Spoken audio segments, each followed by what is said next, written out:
ವೈಯಕ್ತಿಕ ಗಮನ ಹರಿಸಿ ಕಾಮಗಾರಿಗಳನ್ನು ಪೂರ್ಣಗೊಳಿಸಿ, ಪರೀಕ್ಷಾ ಸಮಯದಲ್ಲಿ ವಿದ್ಯಾರ್ಥಿಗಳ ಓದಿಗೆ ಸಹಕರಿಸಿ, ಸಾಮಾನ್ಯ ಸಭೆಯಲ್ಲಿ ಆಡಳಿತಾಧಿಕಾರಿ ಸೂಚನೆ. ಅಧಿಕಾರಿಗಳು ವೈಯಕ್ತಿಕ ಗಮನ ಹರಿಸಿ ಕಾಮಗಾರಿಗಳನ್ನು ಪೂರ್ಣಗೊಳಿಸಿ ಎಂದು ಆಡಳಿತಾಧಿಕಾರಿ ಎಂ ಬಾಬು ಸೂಚಿಸಿದ್ದಾರೆ.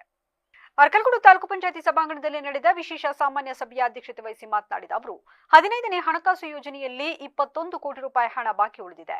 ನಿಯಮಾನುಸಾರ ಕಾಮಗಾರಿಗಳನ್ನು ಕೈಗೆತ್ತಿಕೊಂಡು ಪೂರ್ಣಗೊಳಿಸಲು ಕ್ರಮ ಕೈಗೊಳ್ಳಬೇಕು. ರಸ್ತೆ, ಕಟ್ಟಡ ಮುಂತಾದ ಶಾಶ್ವತ ಕಾಮಗಾರಿಗಳಿಗೆ ಆದ್ಯತೆ ನೀಡಬೇಕು ಎಂದರು. ಮಾರ್ಚ್ 10ರೊಳಗೆ ಉಳಿಕೆ ಕಾಮಗಾರಿಗಳನ್ನು 100% ಪೂರ್ಣಗೊಳಿಸಬೇಕು. ಮಾರ್ಚ್ 20ಕ್ಕೆ ಖಜಾನೆ ಲಾಕ್ ಆಗಲಿದೆ.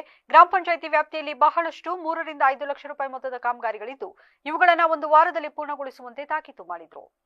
ಬರುವ ಬೇಸಿಗೆ ದಿನಗಳಲ್ಲಿ ಬಿಸಿಲಿನ ಬೇಗೆ ತೀವ್ರ ಮಟ್ಟದಲ್ಲಿ ಹೆಚ್ಚಳವಾಗಲಿದೆ ಎಂದು ತಜ್ಞರ ವರದಿಗಳು ಮಾಧ್ಯಮದಲ್ಲಿ ಪ್ರಕಟವಾಗಿದೆ.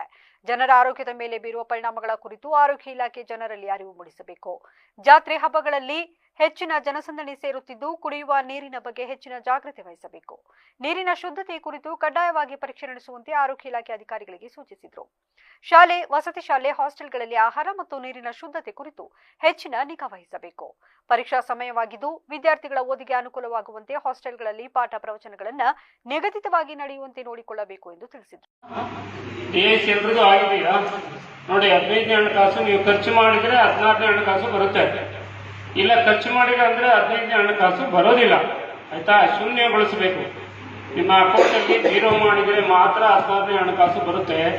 ಇಲ್ಲ ಅಂದ್ರೆ 16ನೇ ಹಣಕಾಸು ಬರೋದಿಲ್ಲ. ಆದ್ರಿಂದ ದಯವಿಟ್ಟು ಎಲ್ಲಿ ಪೆಂಡೆನ್ಸಿ ಇದುವರೆಗೂ ಗ್ರಾಮ ಪಂಚಾಯಿತಿ ಅಧ್ಯಕ್ಷರು ಮತ್ತೆ ಚುನಾಯಿತ ಪ್ರತಿನಿಧಿಗಳು ಇದ್ರೋ ಅದು ಖರ್ಚಾಗದೆ ಉಳಿದಿರುವಂತಹ ಅಮೌಂಟ್ ಅನ್ನ ಎಲ್ಲ ಆಡಳಿತಾಧಿಕಾರಿಗಳು ವೈಯಕ್ತಿಕವಾಗಿ ಗಮನ ಹರಿಸಿ ನಿಯಮಾನುಸಾರ ಖರ್ಚು ಮಾಡಬೇಕು. ಆಯ್ತಾ? ಆಡಳಿತಾಧಿಕಾರಿಗಳು ಹೇಳಿದ್ದಾರೆ ಅಂತ ಎಲ್ಲ ಒಂದೇ ದಿನಕ್ಕೆ 60 ಲಕ್ಷ 30 ಲಕ್ಷ ಕುಡಿಯೋ ನೀರು ಸಾಮಗ್ರಿಗಳಿಗೆ, ಆಮೇಲೆ ಕರೆಂಟು, ಬೀದಿ ದೀಪಗಳಿಗೆ ಬಳಸ್ಬಿಡೋದಲ್ಲ. ಅದೆಲ್ಲ ಲೆಕ್ಕ ಸಿಕ್ಕಲ್ಲ. ನಮ್ಮ ಹತ್ರ ಲೈಟ್ ತಂದಿದ್ದಾನೆ, ಹೋಗಿದೆ, ಆ ಥರದೆಲ್ಲ. ಒಂದು ಪರ್ಮನೆಂಟ್ ಅಸೆಟ್ ನಿರ್ಮಾಣ ಆಗಬೇಕು. ಒಂದು ರೋಡ್ ಆಗೋದು ಅಥವಾ ಒಂದು ಕಟ್ಟಡ ಆಗೋದು, ಒಂದು ಆಸ್ತಿ ಸೃಜನೆ ಆಗಬೇಕು. ಆ ಥರ ಒಂದು ಇವುಗಳಿಗೆ ಬಳಸಬೇಕು ನೀವು ಅನುದಾನವನ್ನು. ಯಾವುದು ಪೆಂಡೆನ್ಸಿ ಇದೆಯೋ ಅದನ್ನು ದಯವಿಟ್ಟು ಖರ್ಚು ಮಾಡಿ. ಇಲ್ಲಾಂದ್ರೆ 16ನೇ ಹಣಕಾಸು ಬರೋದಿಲ್ಲ. 0 ಮಾಡಬೇಕು ಅಕೌಂಟ್ನಲ್ಲಿ. ಎಲ್ಲ PDOs ನೀವು ಕರೆಸ್ಕೊಂಡು ಎಲ್ಲೆಲ್ಲಿ ಬಾಕಿ ಇದೆಯೋ ಅಲ್ಲಿ ವೈಯಕ್ತಿಕ ಗಮನ ಹರಿಸಿ ಖರ್ಚು ಮಾಡಬೇಕು. ನೆಕ್ಸ್ಟ್ ಇನ್ಯಾವ ಇಲಾಖೆ? ತಾಲೂಕು ಪಂಚಾಯಿತಿ ಇಒ ಶ್ರೀನಿವಾಸ್ ಹಾಗೂ ವಿವಿಧ ಇಲಾಖೆಗಳ ತಾಲೂಕು ಮಟ್ಟದ ಅಧಿಕಾರಿಗಳು ಸಭೆಯಲ್ಲಿ ಹಾಜರಿದ್ದರು.